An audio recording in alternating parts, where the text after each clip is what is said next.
네, 100일 기도 기간을 지나면서 우리 대전 안의 축을 새롭게 하시고 또 이 빠르게 변화되는 이 시대 속에서 새로운 하나님의 나라, 세계관 정비하게 해주신 주님께 감사드립니다. 전도를 우리가 생각을 할 때 한 사람이 또 어떤 사람에게 가서 설득하는 것처럼 이렇게 생각하기 쉽지만은 그러나 그보다 더 중요한 문제는 이것이 영혼의 구령과 연관이 있다. 그리고 한 사람의 세계관을 바꾸는 일이다라는 것입니다. 일종의 세계관과의 전쟁이라고도 할 수 있어요.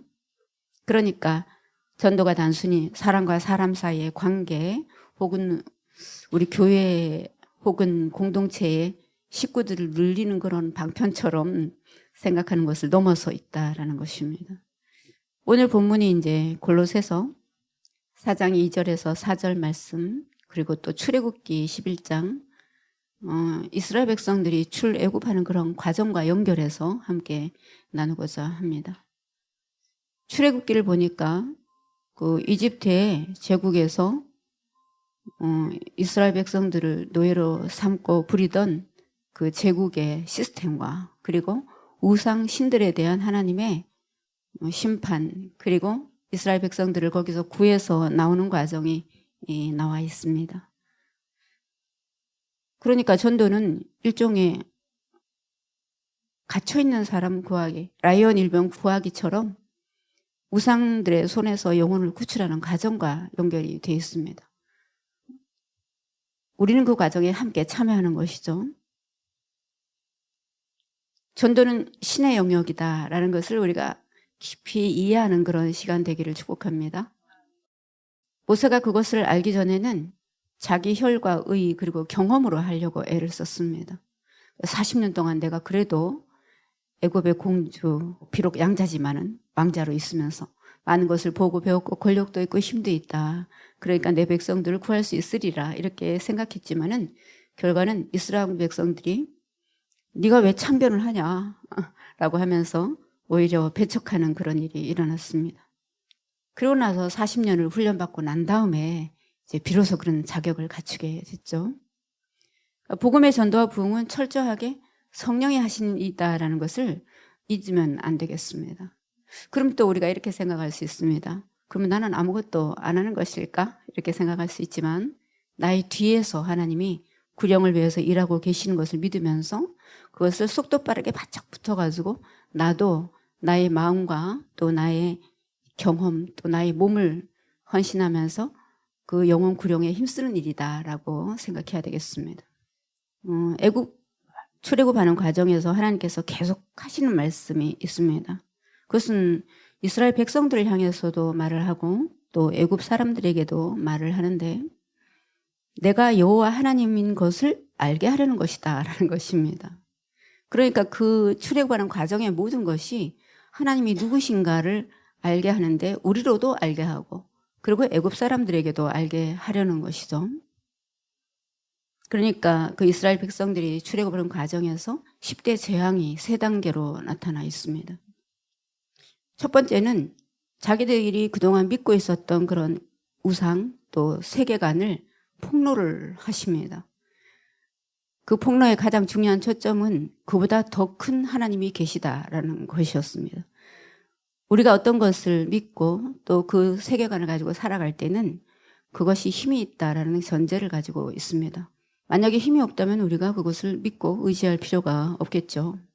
그러니까 이 과정을 통해서 너희들이 믿고 있는 그런 체계, 힘, 시스템, 가치관, 삶의 습관들 그런 것 배후에 뭐가 있는지 그리고 그것이 진짜 여호와 하나님보다 얼마나 약한 것인지가 자꾸만 드러나게 됩니다. 이 출애굽하는 과정에서 백성들이 10대 재앙을 자꾸 겪으면서 반복이 자꾸 일어나게 됩니다. 어떤 형제가 이런 얘기를 하더라고요. 저는 하나님을 향한 이런 마음을 정비를 딱 하고 이렇게 살아야겠다 이렇게 생각을 했는데 그 다음에는 바로 두려움이라는 감정이 찾아오고 그다음에 그렇게 되면 어떻게 될까라는 그런 걱정과 함께 여러 가지 감정들이, 어두운 감정들이 막 솟아오르더라는 거예요. 그래서 하나님께서 은혜를 주셨는데 왜 나에게는 이런 불안이 계속 반복이 될까요? 이래도 괜찮을까요? 이렇게 얘기를 하길래 함께 이런 말을 나누었습니다. 당연하다라고요. 그러니까 우리가 세계관을 정비를 한다, 혹은 또 새로운 세상을 만들어 나가겠다, 혹은 나의 삶을 전환시키겠다, 이렇게 얘기를 할 때 그냥 어떤 한 번의 큰 은혜로 해결이 될 거다, 이렇게 생각하는 것은 굉장히 순진한 생각입니다. 왜냐하면 그동안 살아왔던 모든 것들이 그 안에 있기 때문에 그렇습니다. 그럼 이것을 계속 묵상을 하면서 나에게 왜 이렇게 부정적인 감정이 있을까, 또 그것을 맞서 싸워야 될까, 이렇게 생각하지 말고 방향과 지향성을 이렇게 자꾸 시선을 옮기면 된다. 빛이 우리에게 더 가득 차고 새로운 세계관이 정비가 되면 나머지 것들은 자꾸 해결이 되고 또 희미해진다. 그러나 반복이 필요하겠죠. 그러니까 우리가 이 시대를 변화시키고자 하는 그런 어떤 전도, 또 한 사람의 인생을 변화시키는 전도, 또 무엇보다도 우리 자신의 삶을 변화시키기 위한 그런 전도에 있어서도 이것은 그냥 원리라고 생각하면 좋겠습니다. 10번의 재앙이 지나갔어요. 모세가 지팡이를 던지니까 뱀으로 변했습니다. 애굽의 술객들이 나와서 똑같은 일을 했어요. 그러고 나니까 모세의 지팡이가 그들의 지팡이를 삼킵니다. 놀랍죠. 근데 그렇다고 해서 마음이 변하는 것은 아니더라라는 것입니다. 하나님께서 바로의 마음을 완악하게 하셨다라는 문장이 계속 반복이 됩니다. 하나님 병주고 약주고를 하시나? 이렇게 생각할 수 있겠지만은 원어 그대로 해석해 보면은 바로를 완악한 그대로 내버려 뒀다, 이렇게 되어 있습니다. 그러니까 이 반복이 최소한 10번 이상 돼야 되는구나. 우리가 어떤 이슈를 가지고 기도를 할 때 쉽게 실망하지 말고 10번 이상은 해야 된다. 그 10번 이상 하고 난 다음에 2가지 응답이 있다. 하나는 내가 기도 강력하게 간절히 기도한 대로 이루어 주시든지, 아니면 그게 왜 이루어지지 않는지에 대해서 말씀을 해 주신다. 2가지가 다 응답이라 그랬습니다. 그래서 이 반복되는 것 속에서 우리가 끊임없이 새롭게 지향하고 그것을 만나주고, 없는 것처럼 하면 안 된다. 그러면 자기가 굉장히 의로운 사람인 걸 착각하게 된다. 근데 우리에게 오는 이런 두려움, 또 실패감, 그리고 또 다시 삶이 반복되는 것 같은 그런 허무함, 이런 것들을 그대로 맞아주면서 그러나 점점 희미해지고 있다라고 생각하면서 끝까지 하는 것이 굉장히 중요합니다. 10번째 재앙 중에서 첫 번째 재앙, 2번째 재앙은 번영의 문제가 있었습니다. 애굽의 젖줄인 나일강이 피가 됐어요. 그러니까 잘 살 수 있게 하는 그러한 어떤 방법론이 무너졌다라는 뜻입니다. 그러니까 우리의 삶 속에서도 우리는 성취하고 성공하고 잘 살고 싶죠. 그래야 하죠 또. 그것이 목적이 아니라 그것이 하나님의 나라에, 또 우리의 삶에, 또 우리에게 주신 고유한 어떤 복이라면은 그것을 누릴 수 있어야만 하겠습니다. 근데 중요한 것은 그렇게 하는 방법과 그러한 목적 의식 속에 우상적인 것이 굉장히 많이 숨어 있었다라는 것입니다. 2번째 재앙으로는 번영의 신, 다산의 신, 개구리가 온 땅에 기어 올라와서 또 다 죽게 됐습니다. 애굽을 다 덮었다 그랬어요. 아주 썩은 내가 진동을 하게 됐습니다.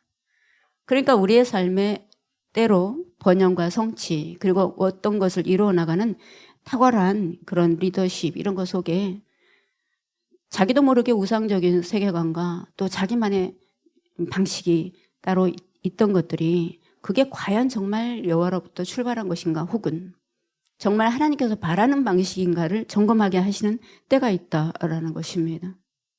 2가지 일을 하나님께서 심판을 하시면서 굉장히 중요한 나일강의 신들을 심판을 했습니다. 그런데 그러면은 굉장히 어마어마한 일이 일어났는데도 다시 바로는 완악하게 됐습니다. 그러니까 우리의 삶에서 이런 일들이 계속 반복되고 있구나, 그리고 그것이 임계점이 있구나라는 것을 인식해야만 우리가 실망하지 않을 수가 있다. 그러니까 우리 자신에 대해서도 그렇다, 우리가 그런 존재인데 하나님께서 불러주셨다라는 것을 이렇게 인정하는 겸손과 이렇게 마음 넓어짐도 있고요. 다른 사람을 볼 때도, 이 시대를 볼 때도, 특별히 시대를 보면서 절망하고 힘들어하는 분들이 굉장히 많습니다. 우라통이 터지죠. 그 아침에 일어나서 그 모든 어두운 현상들을 보면은 도대체 이게 이래 갖고 될까라는 마음이 들 때가 있습니다. 그런데요, 시선을 다시 바꿔서 그런 일들이 일어나고 있는 것이 어쩌면은 당연한 것이다. 그리고 그것이 지금 폭로되고 있다. 한편으로는 선이 무르익는 것처럼 어둠도 계속 폭로되면서 점점 더 악해지고 있구나, 때가 오고 있구나라는 것을 생각하면서 그 시간들을 인내하고 받아들이면서 우리가 계속 커가는 것이 중요하다라는 것입니다. 그 다음에는 세 번째, 네 번째가 이재앙, 파리재앙인데 그때부터는 특이한 일이 벌어지기 시작했습니다. 두 번째 단계가 일어났어요. 그거는 뭐냐면은 하나님의 백성이 거주하는 고센 땅하고 나머지 이집트의 땅이 구분이 되기 시작했습니다. 저는 이 부분에서 굉장히 어떤 통찰이 하나 생겼습니다. 그러니까 우리는 처음부터 이런 생각을 할 수가 있습니다. 예를 들어서 우리가 사는 땅과 이 세상에 사는 땅은 다르다, 혹은 달라야 된다.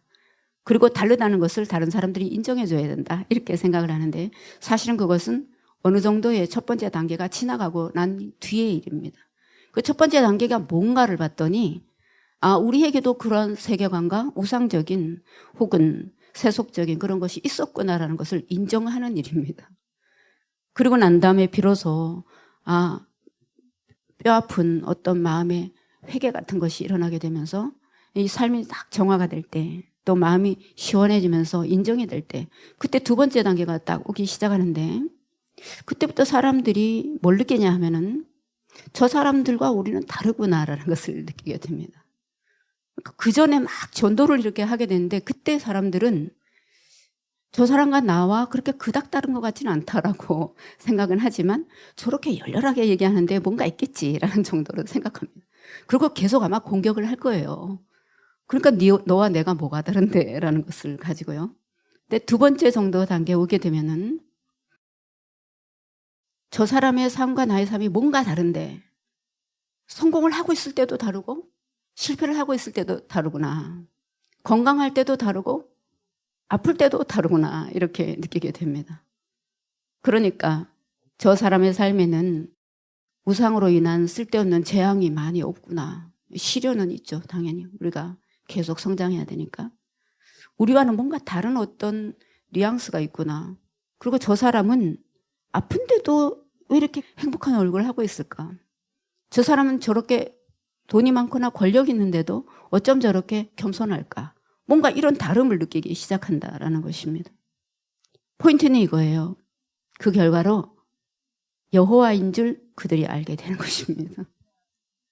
이게 포인트군요. 그러니까 우리의 삶에 어떤 일이 일어나든지 우리는 가장 하나님의 복받은 그런 길을 가야만 할 것인데 그것은 우상적인 세계관과는 뭔가 다른 것이어야 된다. 첫 번째는 그것이 우리의 삶에 나도 모르게 스며 있다는 것을 잘 모르는 상태로 있다. 그런데 그것이 점점점 내 안에서 구분이 되기 시작하고 내 안에 있는 그런 것들이 회개가 되기 시작하면서 그런 것들이 사라지기 시작할 때 사람들이 그때부터 알아보기 시작합니다. 두 번째 단계입니다. 저 사람들은 뭐가 다르다. 있어도 다르고 없어도 다르다. 그러니까 우리가 뭔가 이렇게 사람들의 눈치를 보고 막 감언인설을 하고 그렇게 해서 사람들을 데려온 게 전도가 아니고, 첫 번째는 내 안에 하나님이 살아계심을 믿으면서 그분의 전능하심을 믿으면서 내 안에 삶에서 어떤 철학 같은 것, 세계관 같은 것들이 숨겨져 있는 그런 우상성들이 벗겨져 나가는 것이 첫 번째 전도의 목적. 내가 여호와인 줄 너도 알고 사람들이 알게 될 것이다. 첫 번째는 조금 바깥의 사람들이 혹은 가까운 사람들이 쟤 좀 이상해졌다, 이렇게 느낄 수 있습니다. 두 번째는 이제 인정이 시작돼요. 저 사람들은 뭐가 다르구나. 이제 좀 우리를 하나님의 사람들로 인정하는 그런 거죠. 그러고 나서 사람들도 보호가 되고 이제 가축들도 보호가 되고 이런 현상이 막 일어나게 됩니다. 그 다음에 세 번째 단계가 일어나게 되는데 출애굽기 11장 가서 보니까 이제 이런 일이 일어나게 됩니다. 우리가 바라는 일들이죠. 할 수만 있다면 우리들의 사역을 통해서 비전을 통해서 많은 사람들이 저 사람들이 굉장히 위대하게 보인다라고 느껴지는 그런 시절이 온다면 하나님께서 당신의 영광을 받으시려고 우리를 높이시는 때입니다. 근데 이 두 가지 과정이 잘 지나가야 됩니다. 과정들을 거쳐서 본문 11장 들어가서야 비로소 전도자의 위상이 이렇게 생기게 됩니다. 그러니까 이게 다 과정이 있네요. 우리의 삶에서 제일 먼저 해야 될 거, 그 다음에 두 번째, 사람들의 반응이 이렇게 슬슬 오기 시작할 때는 그래도 내가 그래도 주님 앞에서 합당한 어떤 삶을 살기 시작했나 보다. 세 번째 가서는 은혜를 받게 하셨고, 저는 이 본문도 참 이상했습니다. 여호와께서 그 백성으로 애굽 사람의 은혜를 받게 하셨고, 두려워한다든가 아니면 위대하게 보인다든가 그런 걸 우리 중심으로 생각할 때 참 그래 역시 이제 드디어 알아보는군 이렇게 생각할 수 있는데, 애굽 사람의 은혜를 받게 하셨다라는 것입니다. 하나님이 하시는 일이었습니다. 첫 번째 단계에서 이것이 일어나면은 사람들은 애굽 사람이 위대해서, 애굽 사람이 큰 사람이니까 거기에서 뭐라도 콩고물이 떨어져서 그렇게 되는 줄로 착각하게 됩니다. 근데 1단계, 2단계 지나가고 나니까 그때 애굽 사람이 은혜를 주는 것은, 우리가 그 도움을 받는 것은, 우리가 그 복을 받는 것은 그들이 하나님이 여호와인 줄 알게 되었기 때문에 그렇습니다. 믿고 안 믿고는 두 번째 문제예요. 그러니까 안 믿을 수 있습니다. 아무리 하나님이 위대하다고 인정이 되더라도 믿지 않을 수 있죠. 여러분, 믿는 것은 선물입니다. 하나님께서 우리에게 주신 은혜 같은 것입니다. 세 번째 가서 보니까 이스라엘 백성들이 애굽 사람의 은혜를 받게 됐고, 그러니까 대하는 태도가 달라졌다 이것입니다. 옛날에는 하나 주는 것도 아까워하던 것을 10개를 준다든가 그렇게 하는 과정에 애굽 사람들이 은혜로운 마음을 가지게 됐다라는 거죠. 또 모세가 지금 이 시점이 말이죠. 지금 모세가 계속 기적을 일으키면서 애굽에 재앙을 주는 시점입니다, 여러분. 신기하잖아요. 우상적인 세계관이 깨어지고 그것이 실제로 우상적인 삶을 사는 사람들에게 피해를 줬다라는 뜻입니다. 왜요? 돌이키게 하려고. 그런데 그 사람들의 마음이 심판하는 과정을 통해서 녹아졌다라는 거죠.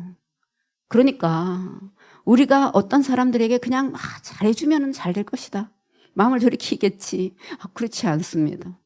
그냥 이 하나님이 여호와 유일한 분이시라는 것을 인정하게 하는 그것이 그 사람들을 하고 마음이 녹아지게 하고 심판을 받아들이게 하고 또 회개하게 하고, 그래서 믿는 사람들을 향해서 은혜를 베풀게 하는 그런 마음을 가지게 됐다라는 뜻이죠. 모세는 애굽 땅에 있는 바로의 신하와 백성들의 눈에 아주 위대하게 보였다라고 그랬습니다. 그러고 난 다음에 마지막 장자재앙이 있었어요. 이 장자재앙은 목숨과 연관된 것이었습니다. 그러고 났더니 이제 6월 패스오버 하게 됐습니다. 전도의 목적은 바로 이것이군요.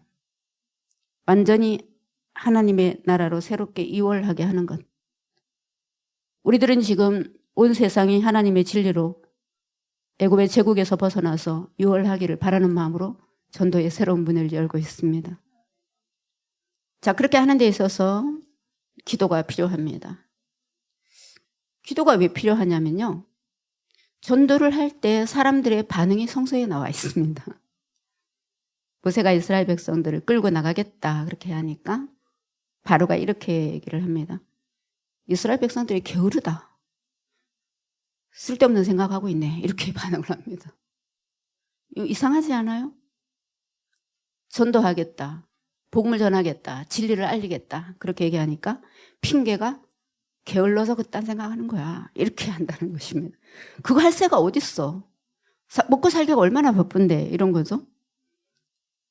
그래서 하나님을 믿고 예배드리고 기도하고 말씀을 듣고 이렇게 하는 하나님의 나라의 새로운 비전으로 또 새로운 새 생명으로 살아가는 그런 일들에 대해서 우리가 얘기를 할 때 첫 번째 반응이 아직 덜 바쁘네, 그런 생각이 든다면, 그런 말을 듣는다면, 그런 반응이 있다면은 성서에 바로도 그런 말을 했었지 이렇게 생각이 들어야 됩니다. 그들이 게으름으로 출애굽기 5장 8절 소리 질러서 이르기를 우리가 가서 하나님께 제사를 드리고자 한다. 그래서 바로는 결정을 합니다. 이스라엘 백성들을 더 바쁘게 혹사시키기로. 이것이 일어나는 첫 번째 증상이군요. 진리가 증거되어야 될 때, 또 진리가 전해질 때, 사람들의 마음이 새롭게 바뀔 때, 인생의 축이 바뀔 때, 전환이 되고자 할 때, 우리가 전도할 때 첫 번째 일어나는 증상은 매우 바빠진다는 것입니다. 갑자기 일이 막 생길 수도 있습니다. 갑자기 막 사람들이 전화를 할 수도 있습니다. 이스라엘 백성들이 더 바쁘게 열심히 혹사를 당하면서 그들은 열심히 살고 있구나라고 착각을 합니다. 두 번째 반응은 교만하다라는 것입니다. 우리가 진리를 전하는데 아니면 한 영혼을 위해서 기도하고 말을 하는데 왜 교만하다고 말할까?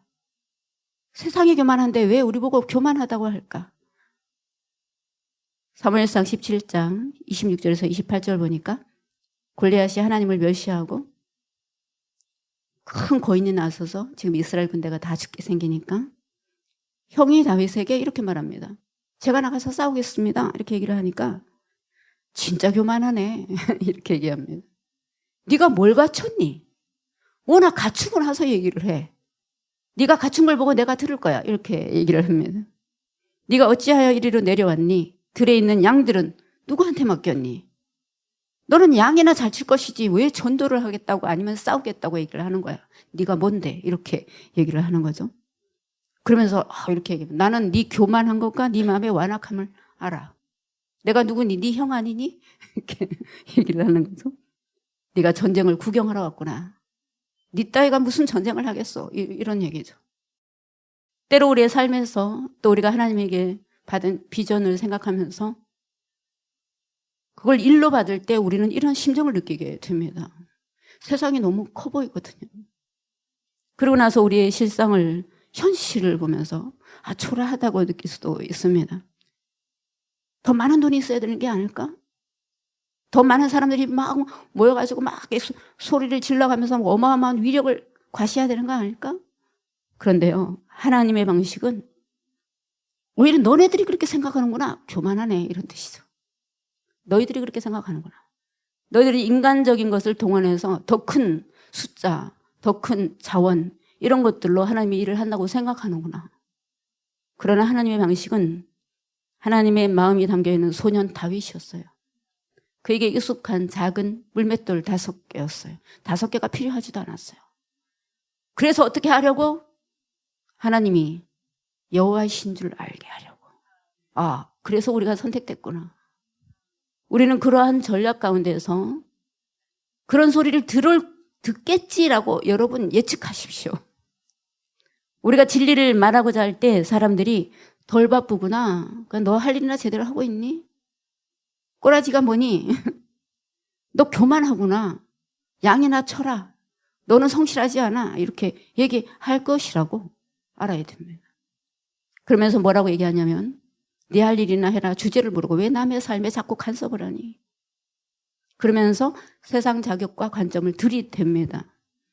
그런데 우리가 전도를 하고 진리를 전하고 세상에 나가는 이유는 하나님의 이름이 새롭게 되기 위해서, 그분의 이름이 멸시받고 짓밟히는 세상 한가운데서 그분이 여호와시라는 것을 말하려고 나가는 것이기 때문에 하나님께서 우리에게 힘을 주실 것입니다.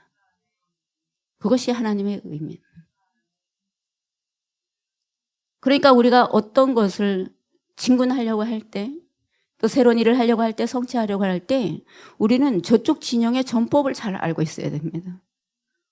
우리가 어떤 일을 하려고 할 때, 어떤 일을 이루기로 할 때 이러한 일이 있을 것이다. 이러한 소리를 들을 것이다. 알고 있어야죠. 안 그러면 우리는 헛된 싸움을 자꾸 하게 됩니다. 내가 왜 교만해? 여러분 이거 증명하다가 10년이 갑니다. 나는 겸손해 라고 하면서 겸손한 척 가면 쓰다가 인생이 다 망가집니다. 왜? 다윗은 그렇게 하지 않습니다. 나는 여호와의 이름으로 왔다. 내가 화나는 이유는 나 때문이 아니고 내가 잘 먹고 잘 사는데 포인트가 있는 것이 아니고 하나님의 이름이 짓밟히는 것이 화가 나서 그렇다. 세 번째는 거짓말 한다고 하면서 못듣게 합니다. 와, 여러분 이거 굉장히 중요한 이야기입니다. 이 시대에 있어서. 거짓 뉴스가 얼마나 많은지요. 저것이 거짓이라고 얘기하면서 듣지 말아야 된다고 얘기하는 소리가 얼마나 많은지요. 출애굽기 5장 9절에 보니까 바로가 그 사람들의 노동을 무겁게 함으로 수고롭게 하여 그들로 그 다음 말이 굉장히 중요합니다. 거짓말을 듣지 않게 하라. 모세가 거짓말을 하면서 선동을 하고 있다. 듣지 않게 해라. 고생 더 시켜라. 이런 얘기를 하고 있다는 거죠. 그래서 여러 가지 많은 거짓말이 진리 대신에 퍼지도록 하기 위해서 목적이 것입니다. 그러니까 우리가 그 얘기를 해야 됩니다. 그러나 우리가 그 얘기를 할 때 우리가 사람들이 저 사람 너무 위대해. 저 공동체는 너무 기가 막히다라고 얘기하는 것은 3단계에 할 것입니다. 우리는 1단계를 잘 견뎌내야 됩니다. 점점 구분이 가기 시작할 것입니다. 그리고 어둠의 세력들이 3가지 이야기를 계속 할 것입니다. 우리에게. 덜 바쁘네. 쓸데없는 일을 하고 있다. 교만하네. 자기들 할 일이나 할 것이지. 주제가 높네. 3번째, 거짓말하고 있다. 이렇게요. 그러니까 우리가 기도를 해야 되는 이유는 우리의 전쟁판이 그렇기 때문에 기도해야 됩니다. 왜? 이것은 하나님의 일이기 때문에. 또 하나님의 전쟁이기 때문에. 그렇기 때문에 우리가 구체적인 영혼을 구령을 위해서, 구체적인 사람을 위해서도 기도해야 되지만, 여러분 이미 장맛이 흘렀는데 콩 하나 이렇게 알갱이 잡아낸다고 되지를 않습니다. 이미 강물이 오염이 됐는데 그걸 자꾸 물 퍼다 가지고 뭐 이렇게 정화 시스템 갖다 한다고 되지를 않습니다. 이 시대를 전도해야 됩니다. 그렇기 때문에 우리가 기도해야 됩니다. 이미 시대 자체가 그렇게 기울였는데 기도한다는 것은 굉장히 지치는 일입니다, 여러분. 작은 일은 하면 성과가 있습니다. 그래도 한 사람이라도 전도를 한다는 그것도 작은 일이 아니죠, 물론. 영혼 구령을 위해서도 얼마나 애타게 기도해야 되고 얼마나 기도해야 되고 또 기다려야 하고 그리고 두드려야 합니까? 그런데도 불구하고 시대 자체가 그렇게 물이 들어있으면 그것이 10배로 힘듭니다. 그렇기 때문에 이 시대에 물결을 정화하는 일을 우리가 하기 위해서 하나님께서 비전을 그렇게 크게 보이는 비전을 주셨지만 큰 게 아니고 효과적인 일입니다. 안 그러면 금방 지쳐버립니다. 우리가 기도하지 않으면 반발하거나 저항하는 힘이 더 크게 느껴지게 됩니다. 그렇기 때문에 결정적인 6월의 때까지 또 이것이 단계적인 그런 어떤 시간이 필요하다는 것을 인정하면서 먼저 우리의 삶에서 주님, 저희들의 삶 속에 우선 저도 모르게 무의식적으로 스며들어 있는 이 우상적인 세계관과 그런 무드와 문화적인 그런 기운과 이런 것들을 알게 해 주십시오. 왜 삶이 이렇게 흐리멍텅한지, 왜 삶이 이렇게 무기력한지, 왜 생기가 없는지 주님 분명하게 알게 해주셔서 이 소진되는 기운들이 다 물러가게 해 주십시오. 그렇게 기도해야 될 줄로 믿습니다.